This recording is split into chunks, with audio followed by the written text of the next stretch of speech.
President Trump's comments about Israel, Iran, and NATO go viral. The House Democrats can't decide how to oppose the Trump administration, and a California vice mayor allegedly calls for gang members to fight immigration and customs enforcement.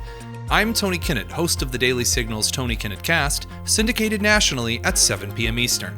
It is Wednesday, June 25th, 2025.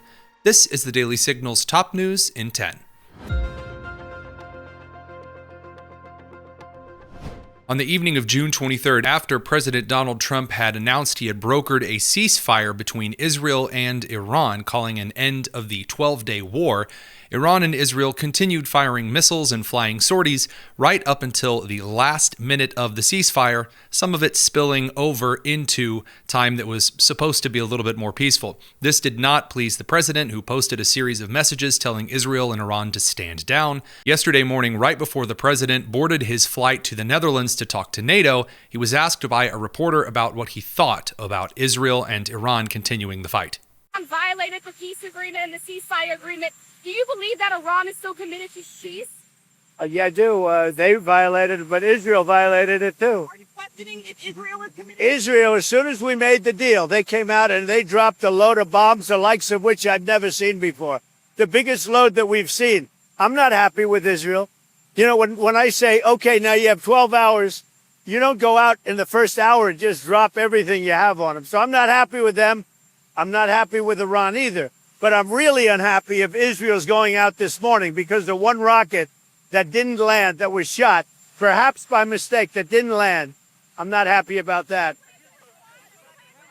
You know what? We basically have two countries that have been fighting so long and so hard that they don't know what the they're doing. Do you understand that? After that comment, which quickly went viral, the Iranian and Israeli situations calmed down considerably. Then aboard Air Force One, the president was asked a few questions about those he expected to see over at NATO, spilling over into a conversation about Zelensky and Putin. The president didn't seem particularly pleased to hear these questions and had a bit of a snarky response. Do you think you'll meet with Zelensky when you're there? Yeah, probably. I'll see him. Yeah. What would you say to him? Say, how you doing? He's in a tough situation. Should have never been there. He then described a recent phone call with President Vladimir Putin of Russia. You know, I'd like to see a deal with Russia. As you know, Vladimir called me up. He said, can I help you with Iran? I said, no, I don't need help with Iran. I need help with you. And I hope we're going to be getting a deal done with Russia. The House Democrats are struggling to find a way to oppose the Trump administration due to a lack of leadership from Hakeem Jeffries. After Representative Ocasio-Cortez announced that Trump should be impeached for the strikes on Iran, Representative Al Green got on the floor of the House and introduced said articles of impeachment. Mr. Speaker, and still I rise. And I rise today in the name of government of the people, by the people, for the people. I rise today because our country is nearing a moment of decision. I rise because we are at the intersection of democracy and autocracy. I rise to announce that at this moment in time, I have filed H-Res 537. H-Res 537 is a privileged resolution. H-Res 537 has been filed because I believe that the President of the United States has committed an impeachable act. H-Res 57 addresses abuse of presidential powers by disregarding the separation of powers, devolving American democracy into an authoritarian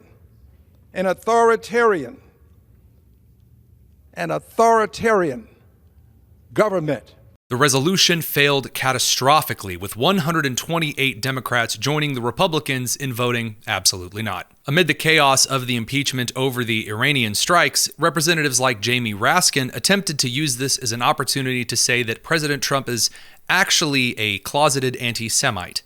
Trump himself has a disturbing history of anti-Semitic actions. He invited over to his house For dinner at Mar-a-Lago, Nick Fuentes, a vicious neo-Nazi and Holocaust denier and self-proclaimed Hitler lover, yay.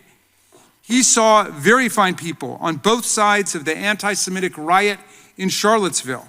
He's claimed that prominent Jews in our government were bad Jews, calling Senator Schumer not Jewish anymore, and repeatedly referred to him as a Palestinian, including just this morning, and said that any Jewish person who doesn't vote for Trump should have their heads examined. Representative Jasmine Crockett from Dallas said that actually the real problem with Trump is that the strikes on Iran were really expensive. Money. Let me tell you, just dropping those few bombs in one day, that was the beginning of what is going to be a very long bill for us as they talk about being efficient. There was nothing efficient about doing it. And maybe if there was some consultation, maybe with those that say have constitutional authority, since we care about the Constitution, then maybe we could have saved the American people not only money, but the lives that are now at risk as we have to put out warnings for American citizens in this country and abroad. Maybe we need to start leading with the people at the middle of what it is that is guiding us instead of following one person. The reason that people like me say things like y'all are in a cult is because somehow people are abdicating their duties and abdicating the very people that put them into office. And lastly, the FBI is investigating the vice mayor of Cudahy, California, Cynthia Gonzalez, a Democrat, after she posted a video on social media calling on what appears to be the 18th Street and Florencia 13 gangs to protect their turf against immigration and customs enforcement. Check it out. Not for nothing, but I want to know where all the cholos are at in Los Angeles. 18th Street, Florencia, where's the leadership at? Because you guys are all about territory, and this is 18th Street, and this is Florencia. You guys tag everything up, claiming hood. And now that your hood's being invaded by the biggest gang there is, there ain't a peep out of you. It's everyone else who's not about the gang life that's out there protesting and speaking up. We're out there like fighting our turf, protecting our people. And like, where you at? Bien calladitos, todos los chulitos. I'm like, dude, they're running amok all up on your streets and in your city. And peep, when the big gang guns come in, nothing but like quiet, and we're out here, the regular ones that have never been jumped in, out here calling things out trying to organize people, trying to do the thing. So don't be trying to claim no block, no nothing. If you're not showing up right now, trying to like help out and organize, I don't want to hear a peep out of you once they're gone, trying to claim that this is my block. This was not your block. You weren't even here helping out. So whoever's the leadership over there, just get your members in order. Cudahy allegedly posted the video late last week and then deleted it before the FBI showed up to her house asking a couple of key questions. Of note, UCLA recently hired Gonzalez as their new director of the Principal Leadership Institute, describing her as a leader in educational equity and social justice. The Los Angeles Times also previously endorsed her as the best pick for the LAUSD school board. That's according to Bill Milligan over at Fox News. The city of Cudahy has issued a statement, quote, "The city of Cudahy is aware of recent comments made by Vice Mayor Cynthia Gonzalez on social media. The comments made by the Vice Mayor reflect her personal views and do not represent the views or official position of the city of Cudahy. The city will not be providing further comment," end quote. Gonzalez has yet to make any statement, and I know this will be shocking to many of you, but the two gangs called upon allegedly were not available for comment either. Before you go, head down to the description and make sure you're subscribed to the Tony Kinnett and join us tonight at 7 p.m. Eastern over on YouTube, X, or Rumble live streams for a little bit more on the day's news, some of the culture analysis, and a couple of special things just for our Daily Signal audience. I'm Tony Kinnett, and this has been the Daily Signal's Top News in 10. Take care.